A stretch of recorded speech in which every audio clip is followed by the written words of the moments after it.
half-life of a radioactive isotope is defined according to either of the two of these definitions. This is the one we looked at previously. It's a time taken for half of the undecayed atoms in a radioactive sample to decay. But the second definition says the half-life is the time taken for the activity of a radioactive substance to decay. So all I want you to think about now is that we can use number of undecayed nuclei or activity of a sample in the graphs like so. So what we have here is a graph. On the x-axis we've got time, on the y-axis we have number of undecayed nuclei. But you can have a similar graph that looks like this. Again, time on the x-axis, but in this case activity on the y-axis. So how do you get the half-life from each of those graphs? Well, look at the top point, count up the number of boxes, and if the half-life is the time taken for the number of atomic nuclei that are radioactive to half, you want to go halfway up to that point, so over here.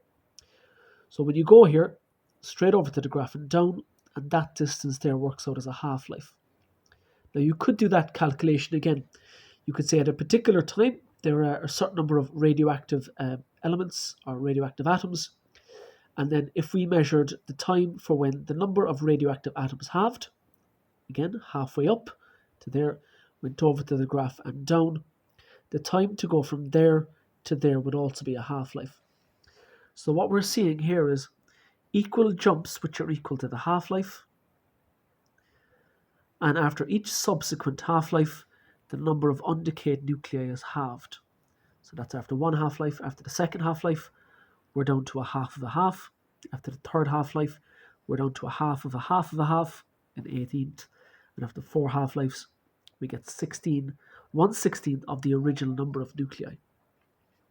Now that's using the number of atomic nuclei undecayed in a sample. Let's have a look at the activity. And again, we'll deal with activity later on in the week.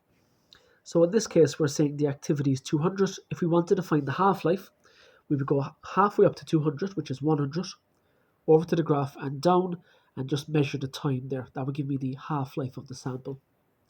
I could make that measurement again. I could start at any number actually. Here I'm going to start at 100. And if I go halfway up from 100, that brings me to 50.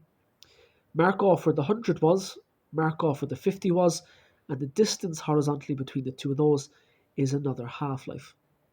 Now looking at that in reverse like I did with the previous graph then,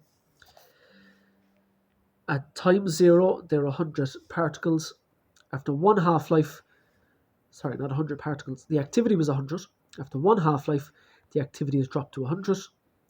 After 2 half-lives, it's dropped to half of a half of 200, which is 500.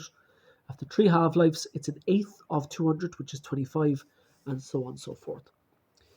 Now, mathematically, this is implying that the curve will never go to 0. So there will always be an activity, or there will always be a number of undecayed radioactive nuclei. In real life, that doesn't happen.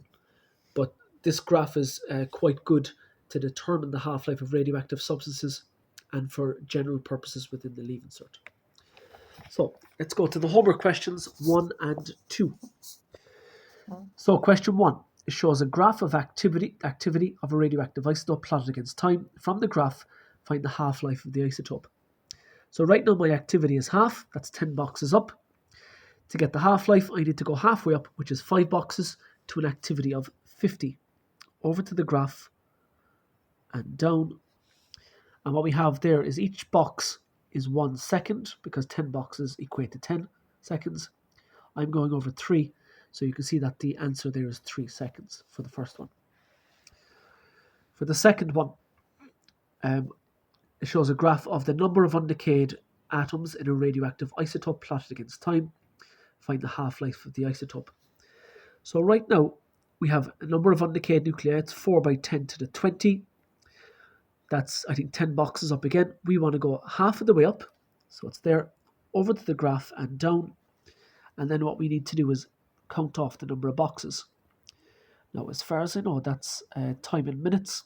So 1 box per minute, I think. So 1, 2, 3, 4. 4 minutes is the half-life there. And I'll do a second calculation. So we know the number of undecayed nuclei there is 2 by 10 to the 20. If I went halfway up once more, it would bring me to there. And then straight over to the graph and down. And then the time between when it was 2 by 10 to the 20 and this one here, which is 1 by 10 to the 20, is another half-life. So between that time and that time, we're talking about this. And you can see there again, look, it's another 4 boxes. So 4 minutes is the half-life.